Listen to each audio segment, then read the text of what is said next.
Iran யுத்தம், America 2 வார காலம் இடைக்கால போர் நிறுத்தம்னே சொல்லலாம். எப்படி பாக்குறீங்க சார்? அணுகுண்டு வச்சிருக்கிற 2 நாடுகள் யுத்தத்துக்கு என்னைக்குமே பேசக்கூடாது, ஜாக்கிரதையா இருக்கும். வியட்நாமுக்கும் கூபாவுக்கும் அடுத்தாற் போல் அமெரிக்கா பெரிதாக அடி வாங்கிய இடம் ஈரான். ட்ரம்ப் பேசினார் சார், ஒரு பெரிய சகாப்தமே அழிய போகுது, ஒரு சிவிலைசேஷனே அழிய போகுதுங்கிற அளவுக்கு வீரவசனம் பேசினாரு. அந்த நேரத்தில் அப்படித்தான் பேசுவாங்க. தேவையில்லாம ட்ரம்ப் மாட்டினார். ட்ரம்ப் முதுகு காட்டி நிக்கிறாரு. இந்த விவேக் ஒரு படத்துல வருவாரு, முன்னாடி பிரிச்சு மேய்ஞ்சிட்டாங்க அப்படிம்பாரு. அவர் போவார், பார்த்தாக்கா பின்னாடி போற கிழிஞ்சு அன்று வரலாம் தெரியும், அந்த அடி வாங்கி இருப்பாரு. ட்ரம்ப் கெஞ்சறாரு, ஒரு மாசமா கெஞ்சறாரு, நிறுத்திக்கலான்னு முடியல. சரணாகதி அடையிற அளவுக்கு விட்டுடுன்னு கெஞ்சற அளவுக்கு அவங்கள பண்ணிடுச்சு. மோடி கிட்ட நாம சிக்கிக்கிட்ட மாதிரி ட்ரம்ப் கிட்ட அமெரிக்கா சிக்கிடுச்சு. ஈரான் ஏற்றுக்கொள்ள முடியாதுன்ட்டார். போர் நிறுத்தமெல்லாம் கிடையாது, நான் அடிச்சுக்கிட்டு தான் இருப்பேன் அப்படின்ட்டார். இங்க ஒரு குண்டு போட்டுன்னா அங்க ஒரு குண்டு விழுவும், இங்க ஒரு சின்ன வீடு இடிஞ்சதுன்னா அங்க ஒரு வீடு இடியும். இதுக்கப்புறம் என்ன நடக்குது?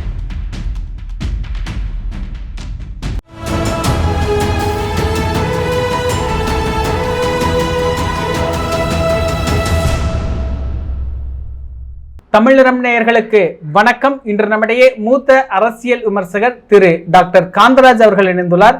சார் வணக்கம் சார். ஈரான் யுத்தம், அமெரிக்கா 2 வார காலம் இடைக்கால போர் நிறுத்தம்னே சொல்லலாம். எப்படி பாக்குறீங்க சார்? அது கண்டிப்பா வந்து தான் தீரும். அதாவது முதல் உலக யுத்தம், 2வது உலக யுத்த காலத்திலாம், 2வது உலக யுத்த காலத்தில் தான் அணுகுண்டு வர ஆரம்பிச்சது. அது இன்னைக்கு வரையிலும் போர்க்களத்தில் அணுகுண்டு உபயோகப்படுத்தப்பட்டது 2வது உலக யுத்தத்தில் ஜப்பான் தான். ஹிரோஷிமா, நாகசாகி 2 ஊரில் போட்டாங்க. அந்த விளைவுகள் இன்னைக்கு 60 வருஷம் ஆகுது. இன்னைக்கு ஆண் மலட்டுத்தன்மை மிக அதிகமாக ஐரோப்பாவிலாம் இருக்குது. அதுக்கு என்ன காரணம் சொல்கிறாங்கன்னா, அந்த ஹிரோஷிமா நாகசாகியில் 2 அந்த போட்ட அணுகுண்டினுடைய கதிர்வீச்சு, அந்த நேரத்தில் பிறந்த குழந்தைகள், அந்த வம்சாவளியினருக்கு தான் ஆண் மலட்டுத்தன்மை வந்திருக்குது அப்படிங்கிறாங்க. 60 வருஷத்துக்கு அப்புறம் அதனுடைய எஃபெக்ட். இதையெல்லாம் புரிஞ்சுக்கிட்டதுக்கு பிறகு நம்ம ஒரு தடவை நமக்கு தான் ஒரு பிரமாதமான அரசாங்கம் ஒன்று இருக்குது. மோடி இந்த எலெக்ஷன் வரும்போதெல்லாம் பாகிஸ்தான் தீவிரவாதிகள் நம்மை தாக்க பார்க்க, உங்களை காப்பாற்ற வேண்டும், நான் தான் இருக்க வேண்டும்னு ஆரம்பிப்பார். இம்ரான் கான் பிரைம் மினிஸ்டராக இருக்கும்போது, பாகிஸ்தான் பிரைம் மினிஸ்டராக இருக்கும்போது அதே அவர் சொன்னார். பாகிஸ்தான் தீவிரவாதிகள் நம்மை தாக்க இது பண்ண, உங்களை காக்க வேண்டும் என்றால் பிஜேபி தான் ஓட்டு போட வேண்டும்னு கேட்ட போது இம்ரான் கான்கிட்ட கேட்டாங்க, என்னங்க இப்படி சொல்கிறாருன்னு. இந்தியாவில் எலெக்ஷன் வரும்போதெல்லாம் இது மாதிரி சொல்லிக்கிட்டு இருப்பார். அவர்கிட்டையும் அணுகுண்டு இருக்குது, என்கிட்டையும் அணுகுண்டு இருக்குது. சரி, உன்னுடைய அணுகுண்டை கொண்டு கராச்சியில் போட்டுடுறேன். கராச்சி டெல்லியிலேருந்து 100 மைல். கராச்சி அழிஞ்சிடும், நீ தப்பிச்சுக்குவா? உன் வீட்டில் கதிர்வீச்சு வராதா? நீ என்ன ஆவ? யோசிச்சுப்பார். 2 அணுகுண்டு வச்சிருக்கிற 2 நாடுகள் யுத்தத்துக்கு என்றைக்குமே பேசக்கூடாது, ஜாக்கிரதையாக இருக்கணும். அதில் இருந்து மோடி, இம்ரான் கான் பிரைம் மினிஸ்டராக இருக்கிறவர்களும் பாகிஸ்தான் தீவிரவாதத்தை பற்றி பேசவே இல்லை. அவர் ஏன்னா ஒரு சண்டைக்கு வரமாட்டான்னு தெரிஞ்சு போச்சு. இப்போ கூட இந்த பகல்கமில் போட்டதுக்கு என்ன இதாச்சு, ட்ரோன்களை வைத்து 56 இடங்களை அழித்து விட்டோம்னு கதை விட்டார். பாகிஸ்தான் அதுக்கு ரெஸ்பாண்டே பண்ணலை. 56 இடங்களை எங்கள் இடத்த அழிச்சாங்கன்னு அவங்க சொல்லவே இல்லை. 10-15 கமிட்டியை போட்டு உலகம் பூராவும் கமிட்டிகளாக இதை அமைச்சார். நாடாளுமன்ற உறுப்பினர்கள் கனிமொழி எல்லாம் கூட போனாங்க.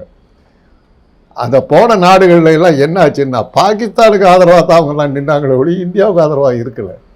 இதெல்லாம் இன்றைக்கி இருக்கிற சூழ்நிலையில் இந்த ஏரியாவில், கிழக்காசியாவில் அமைதி பேச்சு இதெல்லாம் பேசணுன்னாக்கா இந்தியாவை தான் கூப்பிடணுங்கிற மாதிரி ஒரு காலம் இருந்தது. நிக்சன் அமெரிக்காவுடைய ஜனாதிபதியாக வந்தபோது அவர் தான் முதல் பாகிஸ்தானை பயன்படுத்தினார். பூட்டோவை யூஸ் பண்ணி சைனாக்கிட்ட அமெரிக்கா உறவு உண்டாக்குறதுக்கு பாகிஸ்தானை உபயோகப்படுத்தினார். அது எப்பேற்பட்ட ஒரு ஆபத்துன்னா, அது நமக்கு அமெரிக்கா தான் நமக்கு பெரிய சப்போர்ட்டு, சைனாக்கிட்ட இருந்து நம்மளை காப்பாற்றுறதுங்கிறது. அந்த சைனாவை அமெரிக்கா கூட போய் சேர்ந்துக்கிச்சு, பாகிஸ்தானோட போய் சேர்ந்துருச்சு. இன்றைக்கி என்ன ஆச்சுன்னா, இந்தியாவை சுற்றி இருக்கிற அத்தனை நாடுகளும் இந்தியாவுக்கு எதிராக இருக்குது. இப்போ இன்றைக்கி நீங்கள் சொன்னீங்க, ட்ரம்ப் ஈரான் பேச்சை இது பண்ணிட்டார், பாகிஸ்தான் மத்தியஸ்தம் வச்ச இது பண்ணிது. அந்த இடத்துல இந்தியா பேர் இருந்துருக்கணுங்க. இந்தியா மத்தியஸ்தம் பண்ணிச்சு, அதை கேட்டு அவங்க வந்து 2 பேரும் ஒத்துக்கிட்டு போயிட்டாங்கன்னு இருக்கணும். அது இல்லையே இன்றைக்கி. நாம் இழந்துட்டோம், நம்முடைய இடத்த இழந்துட்டோம். இன்றைக்கி பாகிஸ்தான் அப்புறம் வேண்டாம் போயிடுச்சு. சும்மா கதை விட்டுக்கிட்டு இருக்காங்க. இப்போ அரசியல் ஸ்திரத்தன்மை இல்லை, நாடு இல்லை. இங்கே அரசியல் ஸ்திரத்தன்மை வச்சுட்டு நீங்கள் என்ன போய் சக்களிச்சிங்க? ஆக ஒரு நிம்மதி என்னன்னா, என்னை போன்ற வயதானவர்களுக்கு யுத்தம் வந்து என்றைக்குமே ஒரு தீர்வை கொடுக்கவே கொடுக்காது. முதல் உலக யுத்தம் ஆகட்டும், 2வது உலக யுத்தம் ஆகட்டும், தீர்வுகளுக்கு அது எந்த தீர்வையும் அந்த யுத்தங்கள் கொடுக்கவே இல்லை. ஆனால் மருத்துவ உலகத்துக்கு நிறைய நன்மைகள் கிடைச்சது. பல மருந்துகள்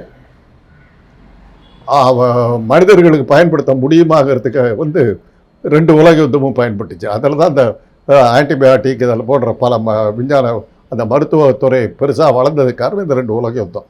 அதை தவிர யுத்தங்கள்னால உங்களுக்கு எந்த நன்மையும் வராது. தேவையில்லாமல் ட்ரம்ப் மாட்டினார். நேற்று கூட பார்த்தேன், ட்ரம்ப் முதுகு காட்டி நிற்கிறாரு. இந்த விவேக் ஒரு படத்தில் வருவார், முன்னாடி பிரித்து மேய்ஞ்சிட்டாங்க அப்படிம்பார். அவர் போவார், பார்த்தாக்கா பின்னாடி போகிற கிழிஞ்சி அன்று வரலாம் தெரியும், அந்த அடி வாங்கியிருப்பார். அது மாதிரி ட்ரம்ப்பை போட்டிருக்காங்க. யாரு அமெரிக்கா உருவாகி ஒரு 700 ஆண்டுகள் ஆச்சு. இந்த 700 ஆண்டுகளில் வியட்நாமுக்கும் கூபாவுக்கும் அடுத்தாற்போல் அமெரிக்கா பெரிதாக அடி வாங்கிய இடம் வந்து ஈரான். அவங்க எதிர்பார்க்கல. அவங்கள சுற்றி இருக்கிற அவங்களுடைய நட்பு நாடுகள் போகிறது ஒரு வழி பண்ணிட்டார். இங்கே ஒரு குண்டு போட்டோன்னா அங்கே ஒரு குண்டு விழுவும். இங்கே ஒரு சின்ன வீடு இடிஞ்சதுன்னா அங்கே ஒரு வீடு இடியும். இஸ்ரேலில் வந்து டெல் அவீவில் இதுவரையிலும் குண்டு போட்டது கிடையாதுங்க. இஸ்ரேல் தலைநகரில் இன்றைக்கி பாதி டெல் அவீவ் இல்லைன்றாங்க. அதை விட என்ன சொல்கிறாங்கன்னா, உலகத்துடைய மிகப்பெரிய பணக்கார யூதர்கள் வசிக்கிற இடம் டெல் அவீவில், அந்த இடத்துல குண்டு போட்டு அந்த இடத்தையே அழிச்சு கட்டிவிட்டாங்க. அந்த அளவுக்கு ஈரான் நப்பராண்டு எடுத்துருச்சு. ட்ரம்ப் கெஞ்சறாரு, ஒரு மாதமாக கெஞ்சறாரு, ஒரு நிறுத்திக்கலான்னு முடியல. அவருக்கு எதிர்ப்பாக வந்து கூட்டம் சேர்ந்துருச்சு. லட்சக்கணக்கான பேர் ஒன்றா சேர்ந்து ட்ரம்ப் பதவி விட்டு விலகு அப்படிங்கிற அளவுக்கு போயிட்டாங்க. அந்த அளவுக்கு உள்நாட்டு குழப்பமெல்லாம் வந்துருச்சு. வியட்நாமில் வந்து படுதோல்வி அடைஞ்சாங்க. இத்தனைக்கு வியட்நாம் வந்து ஒன்றுமே பெரிய இராணுவ பலம் இல்லாத ஒரு நாடு. 2ஆக பிரிஞ்சது, தெற்கு வியட்நாம், வடக்கு வியட்நாம். அதில் நார்த் வியட்நாம் வந்து கம்யூனிஸ்ட நாடு, கம்யூனிஸ்ட பிரதேசம். அந்த கம்யூனிஸ்ட பிரதேசத்துக்கு தான் அடி வாங்கினாங்க. வியட்நாமை ஒன்றுமே பண்ண முடியலையே. யுத்தம் நடக்காத இடம் சொல்லி சில இடங்களெல்லாம் குறித்து வச்சுருந்தாங்க. அந்த இடத்துல வந்து குண்டு போடக்கூடாது, இதெல்லாம் பண்ணக்கூடாதுன்னா ஒப்பந்தம் இருந்தது. அந்த இடத்துலையே அமெரிக்கா வந்து தாக்கிறதுக்கு போச்சு. தாக்கிறதுக்கு போனால் அங்கே திருப்பி தாக்குனாங்க. அவங்க உடனே சொல்லிச்சு, யுத்தம் நடக்கக்கூடாதுன்னு சொல்லியிருந்த இடத்துல எப்படி பாதுகாப்புக்கு வச்சுருந்தான் அப்படின்னு அவங்க கேட்டாங்க. நீங்கள் எப்படி அங்கே வந்து அந்த இடத்துக்கு வந்த குண்டு போடுறதுக்கு? பதில் சொல்ல முடியல. அமெரிக்கா படுதோல்வி அடைஞ்ச இடம் வியட்நாம், அதுக்கு அடுத்தா அப்படி கியூபா கிட்ட வந்து அவங்க விளையாடும் போது நம்ம ரஷ்யா கை கொடுத்துருச்சு. அவங்களுக்கு கை கொடுத்து கிட்ட போனீங்கன்னா தொலைச்சிட வேணும்னா அதோடு நின்றுச்சு.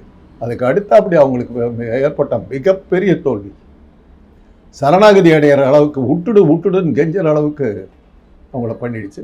அதோடைய விளைவு தான் இன்றைக்கி எப்படி பகல்காம் தாக்குதலுக்கு மோடி அது இதுன்னு சொல்லி கடைசியில் சரண்டர் ஆகிட்டாரோ, அதே மாதிரி ஏதோ ஒரு காரணத்துக்கு 3 நாளில் அந்த சண்டை முடிஞ்சு போச்சு இல்லை, அதே மாதிரி இது பண்ணிட்டாங்க. அது எதிர்பார்த்தது தான். இதுக்கு மேலே போச்சுன்னா உங்களுக்கு ஆபத்து, எனக்கு ஆபத்து, எல்லாத்துக்கும் தான். இந்த ட்ரம்ப் பேசினார் சார், நேற்று தான் பேசினார். என்ன சொன்னாருன்னா, ஒரு பெரிய சகாப்தமே அழிய போகுது, ஒரு சிவிலைசேஷனே அழிய போகுதுங்கிற அளவுக்கு வீரவசனம் பேசினார். அது அந்த நேரத்தில் அப்படி தான் பேசுவாங்க. இப்போ மந்திரிக்குமாரி படத்தில் தான் வசனம் வரும். அந்த வில்லனை வந்து கைது பண்ணி தூக்கு தண்டனை கொடுத்துருவாங்க. சிறையில் இருப்பார். மந்திரிக்குமாரி போய் கேட்பா, மன்னிப்பு கேட்டு விட்டுருவாங்க அப்படின்பா. சொல்லுவான் எஸ்ஏ நடராஜன் நடிப்பார், சாக போகிறேன், வாய் வீரம் பேசி விட்டு சாகிறேன் போ அப்படின்பா. அப்படி மன்னிப்பெல்லாம் கேட்க மாட்டேன் போன்னுவார். அதுதான் அவங்களுக்கு இருக்கிற மனப்பான்மை. தான் இன்னும் சக்தி வாய்ந்தவனாக இருக்கிறதாகவும் மிரட்டுற மாதிரியெல்லாம் காட்டி கிடச்சி ஒரு நாள் கூட அந்த இது நிற்கலையே. இன்னைக்கு காலையில் தான் அந்த செய்தி போட்டாங்க, இன்றைக்கி சாயந்தரம் சரண்டர் ஆகிட்டாங்க. ஸோ என்னன்னா, அமெரிக்கன் பொருளாதாரம் பெரிய அடி வாங்கிடும். என்ன எனக்கு தெரிஞ்சு அமெரிக்காவினுடைய தயாரிப்புகள்னு சொல்லி, அமெரிக்க தயாரிப்புகள்னு சொல்லி ஏதாவது ஒரு பொருளை சொல்லுங்கள் பார்க்கலாம். அந்த காலத்திலலாம் நம்ம பிரிட்டிஷ் அரசாங்கத்தை கீழே இருக்கும்போது மேட் இன் பிரிட்டன் சின்ன பொம்மையிலேருந்து வரும். அது மாதிரி எல்லாமே வெளிநாடுகள்லேருந்து வந்துக்கிட்டு இருந்தது. அது மாதிரி பிரிட்டனு, ஜெர்மனு, இந்த மாதிரி காரெல்லாம் எடுத்திங்கன்னா ஜெர்மனாக இருக்கும், ஃப்ரான்ஸாக இருக்கும், இந்த மாதிரி இருக்கும். அமெரிக்கா தான் கார் ஆட்டோமொபைல்னு எடுத்திங்கன்னா அமெரிக்கா தான். ஃபோர்டு, பியூக்கு, கெடிலாக்கு, இந்த மாதிரி அந்த காருங்க, செவர்லே, இது மாதிரி காருங்க எல்லாமே வந்து அமெரிக்காவை தான் டாமினேட்டிங்காக இருந்தது. இன்றைக்கி அந்த ஆட்டோமொபைல் இன்ஜினியரிங் வந்து தமிழ்நாட்டில் அது இங்கே தான் இருக்குது. இன்றைக்கி நம்பர் 1 வந்து அமெரிக்காவுக்கே சேலஞ்ச் பண்ணிகிட்டு இருக்கிறது தமிழ்நாடு. அந்த அளவுக்கு போயிடுச்சு. அதனால் அமெரிக்க தயாரிப்புகள்னு உள்ளூர் தயாரிப்பு ஒன்றுமே இல்லை. அவங்களுக்கு பொருளாதாரம் ஒன்றுமே இல்லை. ஏறத்தாழ மோடிக்கிட்ட நாம் சிக்கிக்கிட்ட மாதிரி ட்ரம்ப்புக்கிட்ட அமெரிக்கா சிக்கிடுச்சு. இப்போ அவங்க அதனுடைய விளைவு லட்சக்கணக்கான பேர் நியூயார்க் அப்படியே ரொம்ப வழிகிற அளவு கூட்டம் நின்றுருக்கு. இதெல்லாம் பார்க்கும்போது அவருக்கு தெரிஞ்சு போச்சு நம்ம பொழப்பை லாட்டி அடிக்கும் போட்டிருக்கு. ஸோ அதனால் வேறு வழி இல்லை. எதிர்பார்த்தது தான். இதுக்கு மேலே எடுத்துக்கிட்டு போனாக்கா மனித இனத்துக்கே ஆபத்தாக போயிடும். இதில் பெரிய அளவில் ஒரு சவால் விட்டுருந்தார். அது அத்தனையுமே வெறும் வாய் சவால் தானே. இப்போ ஈரானை அடிப்பணி வைக்க அமெரிக்காவில் முடியலை அப்படிங்கிறதா புரிஞ்சுக்க முடியுமா? ஆமாம், இப்போ சமாதானத்துக்கு எத்தனை தடவை பேசிட்டாருங்க. 20 நாள் போர் நிறுத்தங்கிறத வந்து அவர் 1 மாதமாக சொல்லிகிட்டு இருக்காரு. ஈரான் ஏற்றுக்கொள்ள முடியாதுன்ட்டாங்க. போர் நிறுத்தமெல்லாம் கிடையாது, நான் அடிச்சுக்கிட்டு தான் இருப்பேன் அப்படின்ட்டாங்க. சொன்ன மறுநாள் அவங்களுடைய பிளேன் 2 அடிச்சு விட்டாங்க. இல்லைன்னு சொல்லி பார்த்தாங்க. கடைசியில் அப்புறம் வந்து அவங்க பைலட்டு அவங்களே கண்டுபிடிக்க வேண்டிய அளவுக்கு அக்செப்ட் பண்ண வேண்டியதாக போச்சு. சக்தி வாய்ந்த விமானங்கள் ராடாரில் கண்டுபிடிக்க முடியாது, யாராலையும் கண்டுபிடிக்க முடியாது. நம்ம ரஃபேல் விமானத்தை பற்றி நம்ம கதை விட்டுக்கிட்டு இருந்தோம். அந்த பேர் தான் பகல்காமில் என்னாச்சு, 6 ரஃபேல் விமானம் அப்படியே அம்போடு அடிபட்டு உளுந்து கிடந்தது. அது மாதிரி தான். இது மாதிரி நிறைய கதைகள் விட்டு தான் இவங்க மோடி, இந்த ட்ரம்ப், இந்த மாதிரி ஆட்கள்லாம் அப்படி தான் இது பண்ணிகிட்டு இருந்தாங்க. இன்றைக்கி அவங்களுக்கெல்லாம் கொஞ்சம் கொஞ்சமாக வெளிச்சத்துக்கு வருது. பார்ப்போம் என்ன ஆகுதுன்னு பார்ப்போம். இதில் ஈராக்கை சுலபம்னு சொல்ல முடியாது. ஈராக்கை அவங்க கைப்பற்றுறாங்க, சதாம் ஹுசேனை தூக்கில் போட்டாங்க. அந்த மாதிரியே ஈரானை பண்ண முடியல. இல்லை, அன்னைக்கு வந்து வளைகுடா நாடுகளுக்கு வந்து இருந்த ஒரு பெரிய பிரச்சனை என்னன்னா, அத்தனையும் முஸ்லீம் நாடுகள். ஒருத்தன் சப்போர்ட்டாக இருக்கல. குவைத்தில் தகராறு நடக்குதுன்னாக்கா துபாய்க்காரன் வந்து குவைத்துக்கு எகென்ஸ்டாக தான் நின்னான். நம்ம முஸ்லீம் ஒருத்தன் மாட்டிக்கிட்டு இருக்கிறான், அவனை நம்ம காப்பாற்றணும். துபாய் போய் குவைத்துக்கு சப்போர்ட் பண்ணலை. குவைத்தை அழிக்கிறதுக்கு எதிரிகளுக்கு சப்போர்ட் பண்ணாங்க. அந்த மாதிரி அதே மாதிரி சவுதி அரேபியா அவங்களுக்குள்ளார ஒற்றுமையே வர விடாமல் தடுத்து எண்ணெய் கிணறுகள் பூராமே அமெரிக்கர்களும் பிரிட்டிஷ்காரர்களும் தன்னுடைய பிடியில் வச்சுக்கிட்டு இருந்தாங்க. இன்றைக்கி அவங்க முடிச்சுக்கிட்டு நாம் ஒன்றா இருந்தோம்னா இவங்களால் ஒன்றும் பண்ண முடியாதுன்னு தெரிஞ்சு போச்சு. இன்றைக்கி அதை ஈரான் காட்டிவிட்டாங்க. அதை இன்றைக்கி என்னாச்சு, ஐரோப்பிய நாடுகள் பூரா அமெரிக்காவுக்கு சப்போர்ட்டுக்கு வரலையே. அதனால தான் இன்றைக்கி வந்து மாட்டிக்கிட்டு முடிக்கிறாங்க. அவங்களுக்கு சப்போர்ட்டாக இருக்கிற நாடுகள்லாம் அவங்களுடைய இராணுவ தளத்தையெல்லாம் போய் அடிச்சு விட்டாங்கல்ல. அதில் தானே ஐரோப்பிய நாடுகள் வந்து உனக்கு சப்போர்ட்டுக்கு நாங்கள் வர முடியாதுன்னு ஒதுக்கி போயிட்டாங்க. ஒரு நிலைமை நீயே பார்த்துக்கிட்டாங்க. ஏற்கனவே அவங்களுடைய பொருளாதாரம் அடிபட்டு கிடக்குது. ஐரோப்பிய பொருளாதாரம் இன்றைக்கி இல்லை. ஐரோப்பாவை இன்றைக்கி நம்ம எதுக்கு பார்க்குறோம் சொல்லுங்கள் பார்க்கலாம். சுற்றுலா தவிர ஐரோப்பாவை நம்பி நம்ம என்ன வச்சுருக்கிறோம் சொல்லுங்கள். ஏதாவது ஒரு பொருளுக்கு ஐரோப்பாவை எதிர்பார்க்குறோமா? ஒரு கார் வாங்குறதுக்கோ, ஒரு சட்டை வாங்குறதுக்கோ, ஒரு பேனா வாங்குறதுக்கோ, ஒரு கம்ப்யூட்டர் வாங்குறதுக்கோ ஐரோப்பாவை பார்க்குறோமா?